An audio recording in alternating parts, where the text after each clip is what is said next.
Good morning আমার YouTube পরিবার, সবাই কেমন আছো? প্রচণ্ড গরম পড়েছে, তার মধ্যেও নিরামিষ একদম চলছে না ছেলেদের জন্য। তো আমি কি রান্না করেছিলাম সেটা কিন্তু আমি তোমাদের সাথে শেয়ার করলাম। তো পুরো ভিডিওটা কিন্তু দেখার অনুরোধ রইল। তো এই মাছ নিয়ে এসেছিলাম মামাকে দিয়ে, তো মামা মাছ এনে দিয়েছিল। আর করেছিলাম ঝিঙে দিয়ে, কাঁচা আম দিয়ে মাছটা। আর করেছিলাম তোমার গিয়ে ভেন্ডি ভাজা। স্কুল থেকে এসেছি, তো স্কুল থেকে এসে তো টুকিটাকি যে কাজগুলো পড়েছিল, যেমন বিছানা টিছানা পরিষ্কার করা, ওগুলো করে নিলাম। করে তারপরে আমি কিন্তু আর ড্রেস চেঞ্জ করিনি। ওটা ভেবো না যে ভিডিও করার জন্য আমার এই ড্রেসগুলো থাকে, ওটা আমি এখন যেমন হাজব্যান্ড নেই বলে আমাকে যেতে হয়, তাই জন্য আমি আবার করবো এই জন্য আমি ওটা পরে ভিডিওটা করে তারপরে একবার ওকে নিয়ে এসে তারপর চেঞ্জ করি। তো যাই হোক, আমি সব সবজি টবজি পরিষ্কার করে কেটে নিলাম, কেটে ধুয়ে নিয়েছিলাম।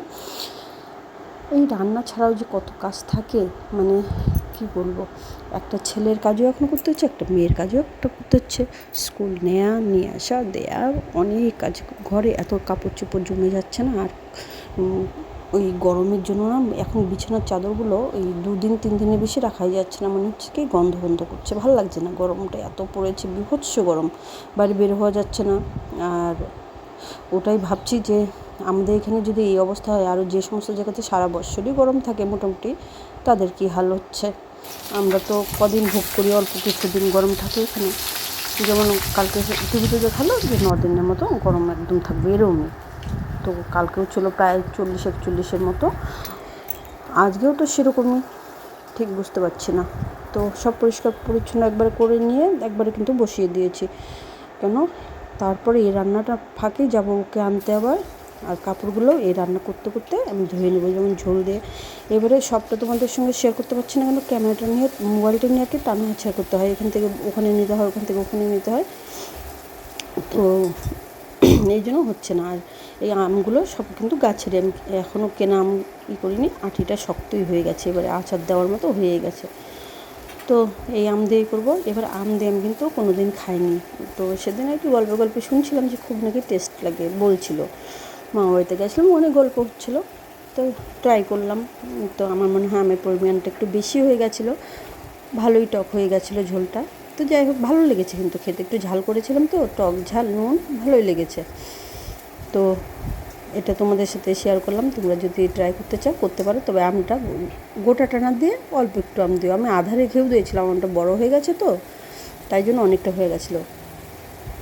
এটাতে একটুখানি জিরে, লঙ্কা, কাঁচা লঙ্কা আর কি, আর দিয়েছিলাম একটুখানি পেঁয়াজ বাটা। তো এই দিয়ে কিন্তু আমি মাছের ঝোলটা করব। আর বললাম না, নিরামিষ একদম খেতে চায় না ছেলেরা। সে এই দুপুরবেলা মাছ করেছিলাম, সন্ধ্যা হতে বলছে একটু মিট আনতে পারবো মা। তো এই হচ্ছে অবস্থা। তো আমি বললাম আজকে আর পারবো না, গরমও বিভৎস পড়েছে, বের হওয়া যাচ্ছে না।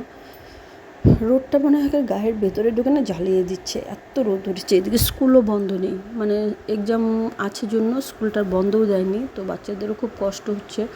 পুচুকে তো গ্লুকন্ডি দিয়ে দিচ্ছি, গ্লুকন্ডি দিলে কি ওটা খেয়ে তো শেষই হয়ে যায়। এবারে জল কি করে ভরে নিয়ে খায় কে জানে, স্কুলে তো আর থাকা যায় না, দেখতেও পাই না। তো ওকে বলে মাসিরা ভরে দেয়, এবার দেয় কি না কে জানে। আর ও এমনিতেই সব কিছু একটু কম খায়, জলও কম খায়, ভাত তো খাই না, তোমাদের বলি সবসময়, ও খেতেই চায় না। তো তোমাদের সাথে গল্প করতে করতে আমার কিন্তু ঝোলটা মোটামুটি হয়ে গেছে। আর আমগুলো মানে ফ্রেশ আম বলেই না, খুব তাড়াতাড়ি সেদ্ধ হয়ে গেছে। তো পাতলায় রেখেছি ঝোলটা, গরমের দিন আর ভালো লাগছে না এত দাঁড়িয়ে থেকে রান্না করতে।